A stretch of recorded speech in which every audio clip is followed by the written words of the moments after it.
Nous sommes qu'à 3 sessions parlementaires depuis la rentrée et déjà on a beaucoup vu. Ce qui ressemble à la 3e saison d'une série bien de Netflix. Effectivement, la rentrée parlementaire tant attendue qui s'est faite dans un contexte difficile, au cœur d'une deuxième vague de Covid-19 et de confinement, a vu un nouveau leader de l'opposition. Xavier Duval, pour sa première sortie en tant que leader de l'opposition, a quasiment raté le débat durant la session de PNQ qui était axée sur le Covid-19. Dans son échange avec le ministre de la Santé, Kailesh Jagatpal, métamorphosé, il affirme avoir pris du Xanax pour affronter la première session parlementaire. Une bourde magistrale qui a laissé couler beaucoup d'encre. Pas besoin d'être psychiatre pour savoir que les psychotropes altèrent les fonctions du cerveau et du comportement.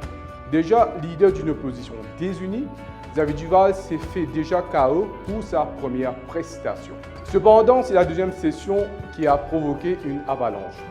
Et cela venant des interrogations de certains membres de l'opposition concernant l'ambassadeur en Arabie Saoudite, Shaukat Ali Soudan. En effet, c'est la question du député du Parti travailliste, Patrick Abaden, qui a été la source d'une série d'expulsions de certains membres de l'opposition par le SPI. Patrick Abaden voulait savoir si Soudan était persona non grata aux Émirats arabes unis. Avec des vifs échanges avec le speaker, Arvin Boulel, Paul Béranger et Rachid Bagwan ont été expulsés. À moins qu'ils présentent des excuses au speaker et la Chambre, ils seront suspendus de manière indéterminée. Le 1er avril, le député Shakil Mohamed fait un live sur Facebook et conseille à Arvin Boulel de présenter des excuses au speaker. Arvin Boulel enchaîne sur son compte Facebook et fait savoir qu'il présentera ses excuses au speaker et a une déclaration à la presse dit que « Metke Sako, ça pas pour changer ». Cela a provoqué un mécontentement et déception chez le MMM et sur Facebook, on parlait même de trahison et de manque de solidarité. La réaction du leader